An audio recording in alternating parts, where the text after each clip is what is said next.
welcome back to Golf Training Hacks. You know, like many sports, golf is played on one leg at a time. Now, I know we're standing on 2 feet, but actually, because of the weight shift in golf from the rear to the front, you're really putting force into the ground one leg at a time. Now, because of all the rotational force that's in the golf swing, it's really asking a lot of your hips to control that rotational force while they're doing several things, especially at impact and through release. As you come through your downswing, on your front side, this hip is going backwards, and your knee, hip, shoulder, and ankle should be in one line.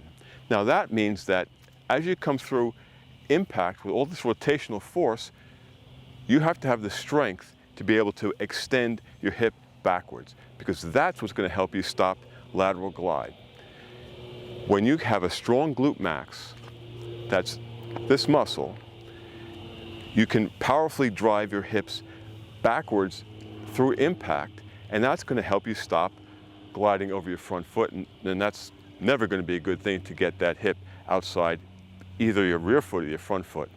So getting a strong hip complex is so important, and especially getting a strong glute max. And in this video, we're going to work on strengthening your glute max. So let's get started.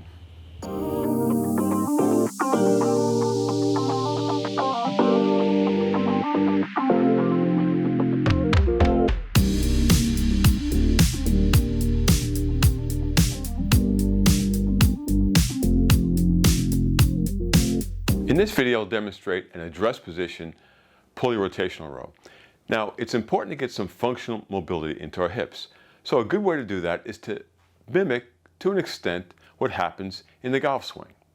So let's mimic what we're going to do on our backswing and at impact and through release. So on your backswing, you're going to drive your foot forcefully into the ground, putting pressure on the inside of your foot, and you're going to extend your hip backwards. So this hip is going backwards on your backswing, and you're not swaying over your rear foot. Now, as you come through impact and release, you're driving forcefully into the front side, and then this hip is going backwards as well, and you're creating that line with your ankle, knee, hip, and shoulder being in one line as you come through your address position. So as you come through impact and release, this hip and leg is extending forcefully into the ground, and your hip is going backwards.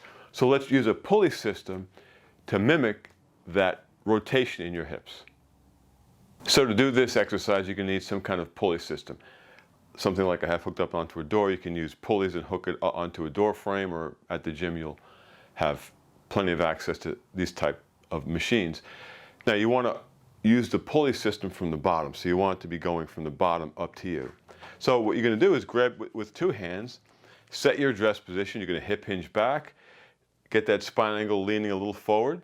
You're going to draw the bands into your hips, and then you're going to extend into your backswing.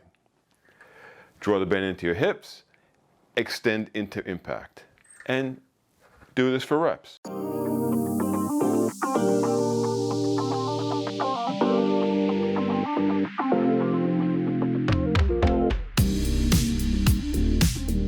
So that's a nice way to get some functional mobility into your hips as we mimic, to some extent, what's happening in the golf swing. When you're deadlifting a kettlebell, you use the same technique that you would use if you were lifting a barbell with plates. So you step up to the kettlebell, keep your feet about shoulder width. You don't want your feet to be too wide of an angle. You know, keep them parallel or a little bit, maybe 5 to 10 degrees, depending on your comfort level. You're going to set your neutral spine. You're going to hip hinge back. Drop your hips and your hands to the kettlebell, keeping that neutral spine, and you raise the kettlebell.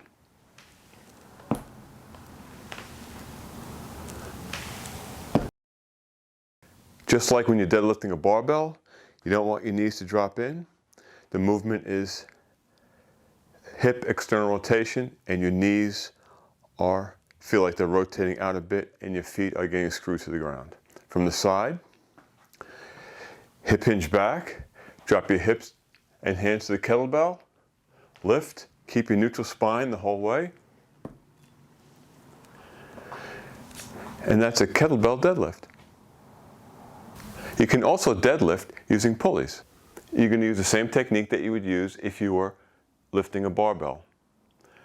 Now I have the handles by my side. I set a neutral spine. My feet are parallel. My feet are shoulder width. Hip hinge back, down, and up. So you want some tension on this because you want to feel like you're being pulled back. And I'm keeping a neutral spine through the whole movement. So that's how you can deadlift with pulleys. So if you found that helpful, give us a thumbs up and subscribe to the channel. We'd really appreciate it. And don't forget to check out other videos on the channel to help you improve your movement quality and keep that youthful fluid swing while staying injury-free.